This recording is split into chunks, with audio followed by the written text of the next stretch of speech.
Welcome to Backcountry Plants. Today I want to talk to you about Tradescantia.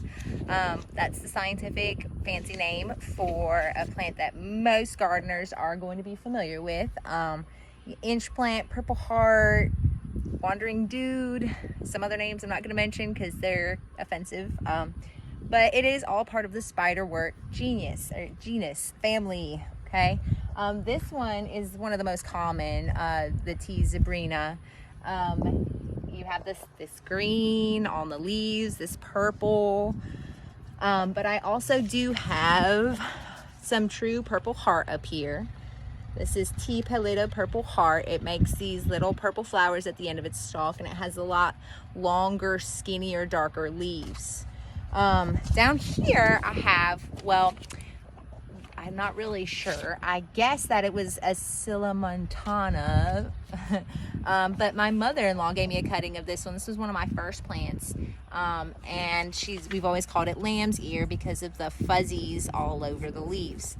But I'm not really sure if there's been some cross-pollination or if it's just because everything looks so different in sun and shade. But I have so many of these that have kind of like mixed with the purple heart to make weird in-between brands that I'm not even sure I can identify. But I do have some true purple heart. You can see the big difference here. I'll show you some of the differences. Let's see. So here I have another version.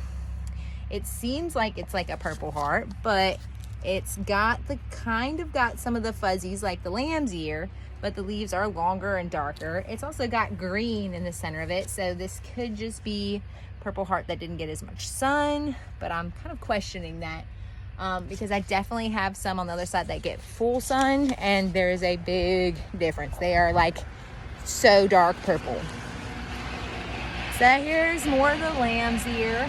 You can see this one has more green in the centers than this one does. Pardon my loud air conditioner.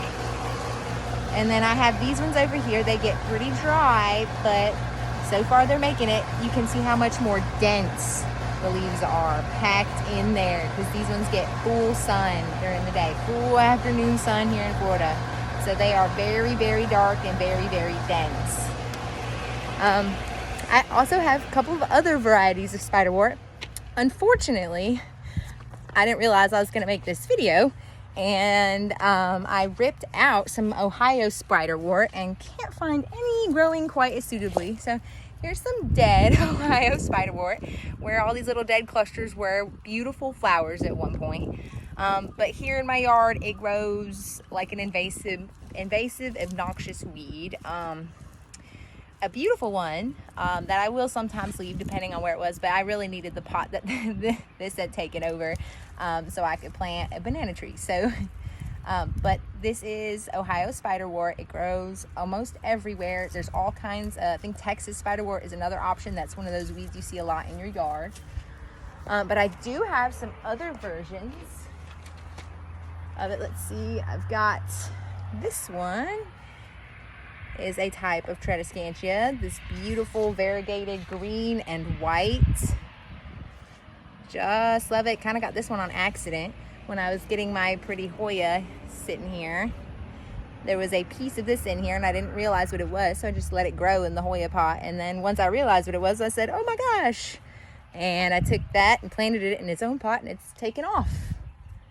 I also have some small leaf spiderwort, which I got on accident again from a plant swap. Somebody had it in one of the cups, and I don't think I even realized it was a spiderwort or a Tradescantia, but I just love the way it looks with those green leaves. So pretty.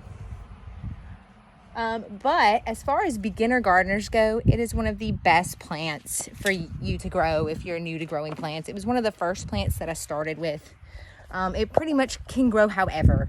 If pieces of it break off, I just stick it back in the pot. It'll grow. I don't even have to stick it far into the soil or anything. I can just throw it on top. It'll grow. And because of that, I have so many jars of it under my house, and I can't even tell you how long some of them have been in water. Normally, like my hydroponic plants, I'll put water soluble fertilizer in. Some of these I haven't even done that, and they've been in there for like a year. So you can see I've got the lamb's ear or the purple heart, And then of course the Zebrina. And if you look, you can see they've been in there a long time. There's plenty of roots growing up inside this water. It's very, very easy to grow. And once you get one plant, you're gonna end up with 1,000 because the cuttings are gonna go everywhere. If a piece of it falls onto the ground, it'll grow. It'll just grow everywhere. If it falls into another pot, it'll grow. You'll end up with Tradescantia everywhere. So if you're new to gardening, I definitely recommend growing some of this.